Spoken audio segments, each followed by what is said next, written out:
Welcome back. We're reflecting on some of the stories we've highlighted in 2009. Last spring, we learned that Canada has one of the highest rates of children in state care in the industrialized world. Getting to the root of the problem, we explored the issue of how families can be strengthened.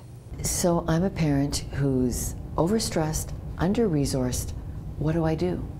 You know, I'm not sure that I have any advice because I'm the same overwhelmed, under-resourced parent in my life, spending too many hours at work and not enough hours at home and trying to juggle all the different pieces of my life and not having always done it well. And yet we have this primary responsibility to home, not a primary responsibility to work, not a primary responsibility to the size of our house, not a primary responsibility to the expense of our vacation, but a primary responsibility to home, to family. And I think that begins with actually being there. Is it recoverable? You see the most damaged of cases. Is it recoverable? Absolutely. I mean, it's a lot of work. It's a major shift in not just one system. I mean, we're talking about involving many systems here. It's not just child welfare, and every province has their own child welfare system. So it's all of those systems. It is our family court system as well. It will involve the education system as well. I mean, there are many professionals who are going to have to come to the table and say, yes, we agree, it needs to change. For Rick, it's our broken spiritual systems that could use some mending too. But I think when faith causes us to look at ourselves and deal with our own baggage, to deal with our own woundedness, to deal with our own hurt, to deal with our own personal failings, and to deal with them as responsible adults, I don't think that that can ever do anything but make life better for our children. From nurturing our spirits to expressing them, Ricky Ratliff took to the highway to capture the return of one of Canada's fallen heroes. I'm here at one of the overpasses at Highway 401 in Ontario. It's a 172-kilometer stretch that has now been formally dedicated as the Highway of Heroes. And on this day, Canada's busiest highway has morphed into a living, breathing memorial. One by one and two by twos, they gather for the procession of Trooper Corinne Blais as her body journeys to Toronto. No formal eulogies, no formal invites. Just ordinary citizens expressing their love and respect for a fallen fellow Canadian.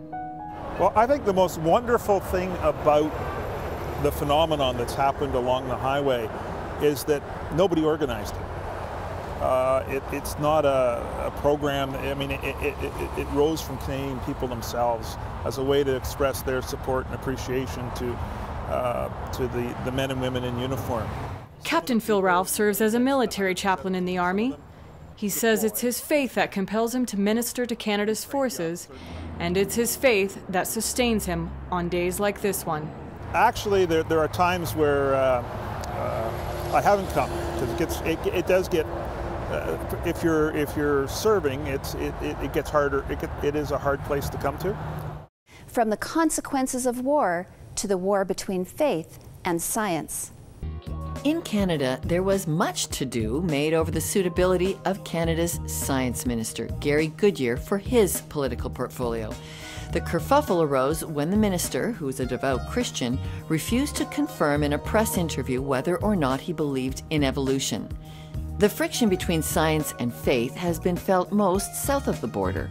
Here's what President Obama had to say when he repealed a Bush-era policy that limited federal dollars for embryonic stem cell research. In recent years, when it comes to stem cell research, rather than furthering discovery, our government has forced what I believe is a false choice between sound science and moral values.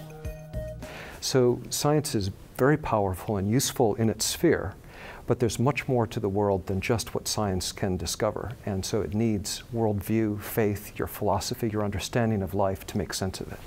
Science fiction is one place where popular culture is struggling to make sense of the world. So listen up, dug deep into the literary genre. My personal mission statement is to combine the intimately human and the grandly cosmic. I like to think that science fiction works on these two different scales. The grandly cosmic doesn't necessarily mean outer space, but it means, like, do we have souls? Does God exist? Is there an afterlife? The big, big, big questions, which are great fodder for, intellectual debates. But if you don't wrap it up in a human story, in something that touches the heart, that people care about, then you're just really pontificating, you're just lecturing. Your stories have obviously resonated with readers. And I'm wondering how you would describe the need that they're filling in our culture. Is it a spiritual need, do you think, or is it an intellectual one? A lot of people today, they're empiricists, meaning they want hard and fast proof and evidence for everything. And yet there is a yearning within people. They want to think, we're wired somehow to want to be part of something bigger. And we quest to understand what our role is. And science fiction with it, we have this thing we call in science fiction the sense of wonder. The core reading experience of science fiction is regaining a sense of wonder, a transcendent sense of being part of something larger. When we return, a woman who escaped 5 generations of polygamy. More after this.